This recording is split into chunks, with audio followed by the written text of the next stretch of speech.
Nabi SAW mengatakan bahwa umatnya akan berselisih menjadi 73 firqah. 72 terancam nar dan 1 dijanjikan jannah. Nah, Sufi salah satu firqah yang sebagiannya masih masuk ke dalam 72 yang sesat umat Muhammad. Sebagiannya lagi sudah berada di luar Islam.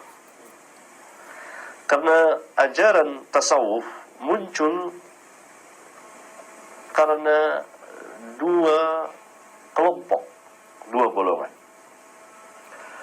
Golongan yang pertama, munculnya ajaran tasawuf dengan sufinya oleh kelompok zindiq, orang-orang munafikun. Pada akhir abad kedua Hijriyah di Baghdad.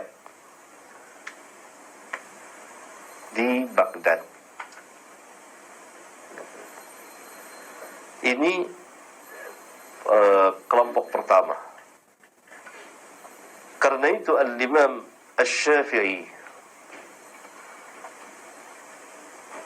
pada tahun 197-an, kurang ingat tujuannya, akan meninggalkan kota Baghdad, hijrah ke Mesir. Beliau mengatakan bahwa saya tinggalkan kota Baghdad ini, dan di Baghdad ini ada orang-orang yang berzikir sambil bernyanyi dengan berzikir. Jadi zikir dibuat nyanyian, persis seperti zaman kita sekarang ini. Tapi zaman kita sekarang ini bukan orang zindik, saudara kita kaum muslimin. Hanya mereka tidak tahu bahwa itu caranya salah. Dulu yang pertama kali membuat ajaran zikir dinyanyikan, selawat dinyanyikan, tahlil, tahmid, takbir dinyanyikan, itu orang zindik. Itu langsung dikatakan oleh Syafi'i dan termaktub di kitab-kitab para ulama. Ini cikal bakal awal munculnya kelompok pertama dalam Sufi. Setelah Syafi'i pindah ke Mesir, murid-muridnya dan kawan-kawannya memeriksa apa sebenarnya yang dimaksud oleh Syafi'i. Ternyata ada satu kelompok di Baghdad berkumpul, mereka bernyanyi-nyanyi sambil berzikir. Itu dikatakan oleh Syafi'i zindiq. Zindiq itu orang munafik yang pura-pura masuk Islam untuk merusak Islam dari dalam. Zindiq. Subhanallah. Mereka yang paling gemar sekarang berzikir sambil bernyanyi, orang-orang yang mengaku bermadhab Syafi'i. Sayang mereka tidak tahu perkataan Syafi'i itu. Itu kelompok pertama. Kelompok kedua, munculnya ajaran tasawuf dengan sufinya karena bersikap gulu melampaui batas.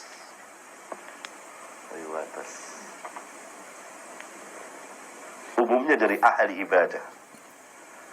Dan ini kan pernah juga terjadi pada zaman Nabi SAW ketika 3 orang datang ke rumah Nabi. Masih ingat hadis di Bukhari Muslim kan, ma'ruf hadisnya indakum, ya?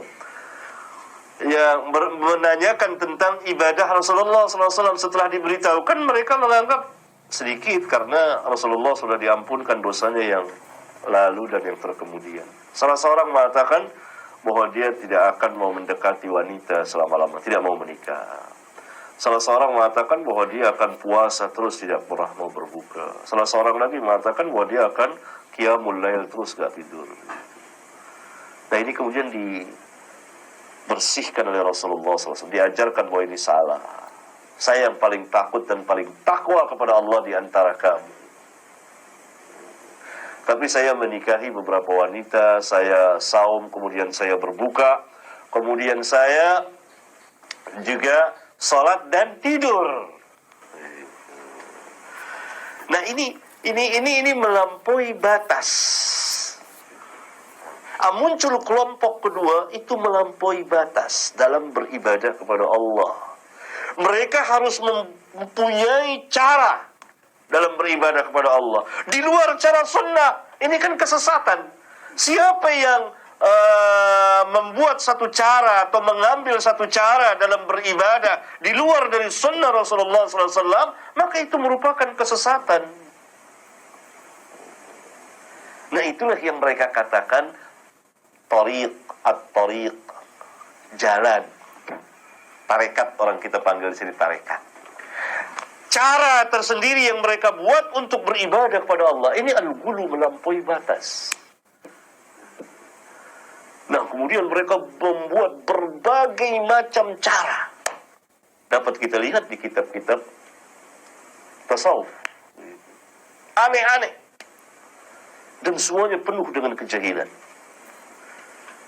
Bacalah apa yang dikatakan oleh Imam Ibnul Jauzi di kitabnya Talbis Iblis. Luar biasa. Bagaimana orang-orang sufi itu. Nah, ini al-ghulu. Dari situlah berkembang ajaran tasawuf. Ya, berkembang ajaran tasawuf. Dan dia dimasukkan orang ke dalam Islam karena atas nama Islam, sama dengan filsafat. Nah, kemudian mereka berfirqah-firqah. Firqah terbesar saat ini dari kelompok sufi di dunia saat ini, Jamaah Tabligh. Itu firqah sufi terbesar pada abad ini, saat ini.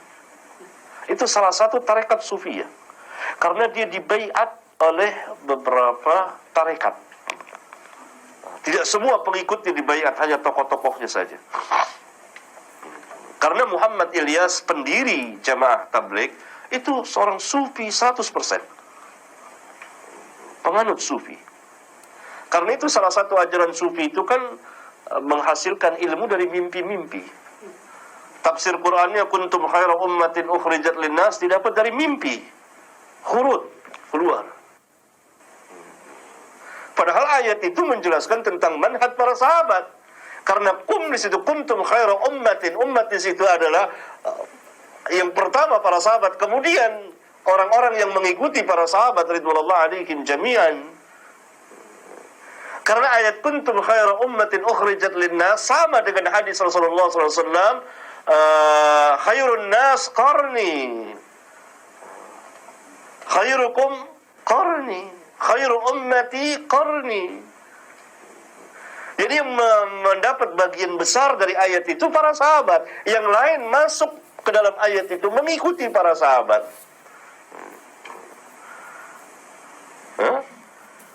Nah, ini ditafsirkan oleh Muhammad Ilyas sebagai pendiri Jamaah Tabligh, seorang sufi, bahwa kewajiban khurud.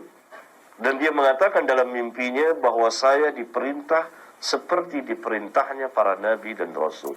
Secara tidak langsung dia mengaku mendapat wahyu.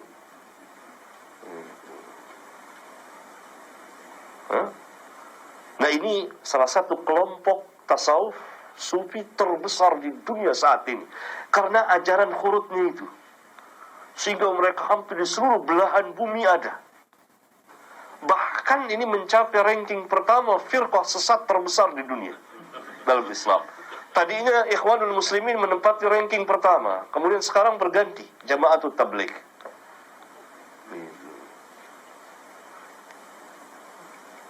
Luar biasa. Itulah. Jadi sufi beragam sekali.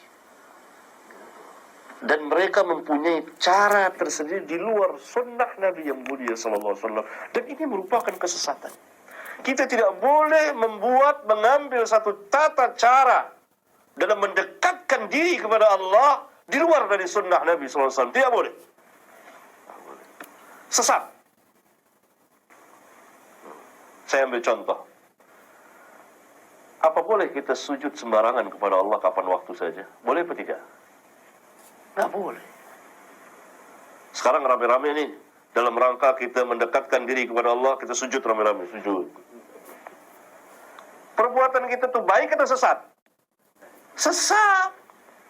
Karena cara ibadah yang seperti itu tidak pernah diajarkan oleh Rasulullah SAW, walaupun dalam rangka sujud kepada Allah. Bukan sujud kepada berhala loh. Sujud kepada Allah. Ini rame-rame saya pimpin. Ayo kita sujud rame-rame. Sujud. Sesat kita. Dikatakan kita kelompok yang hadir, wah kelompok sesat ini. Tapi kalau kita sujud dalam sholat, benar. Atau sujud sahwi, atau sujud tilawah, atau sujud syukur, tarikahnya, jalannya sesuai dengan sunnah. Kan sujud sedekat-dekat hamba kepada Rabbnya. Kata Nabi SAW, aqrabu ma yakunul abdu min rabbih wa huwa sajidun fa'akthirud du'a. Dalam hadis sahih yang dikeluarkan oleh Imam Muslim, sedekat-dekat hamba kepada Rabbnya ketika dia sujud. Perbanyaklah doa ketika sujud. Tapi tidak sembarangan kapan waktu kita sujud, nggak boleh. Itu tata cara ibadah yang kita buat sendiri dalam rangka untuk mendekatkan diri kepada Allah. Maka dikatakan kita sesat.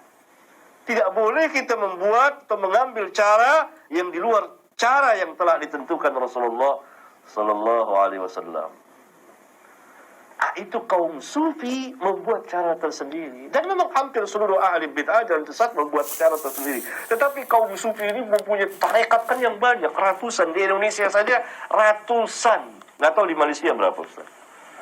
Sama aja. Berarti jumlahnya udah 200 lebih itu.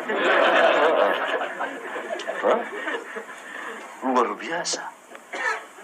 Cara-cara antara satu tarekat dengan tarekat yang lain beda. Itu kan ajaran yang apa namanya? Asy'ari Muhammad Arqam. Itu salah satu tarekat sufi ya, tapi sudah di luar Islam itu. Sudah di luar Islam itu. Jadi ada yang tetap masing dalam Islam, ada yang memang sudah keluar. Saya paham wahdatul wujud. Segala yang mewujud Allah. Atau paham hulul, kesatuan dengan Allah. Ini lebih kufur dari Yahudi dan Nasara. Paham wahdatul wujud dan al-hululiyah, ittihadiyah dan al-hululiyah itu lebih kufur dari Yahudi dan Nasara. Karena Yahudi hanya menganggap Uzair saja yang anak Allah. Kristen hanya menganggap Isa saja yang anak Allah.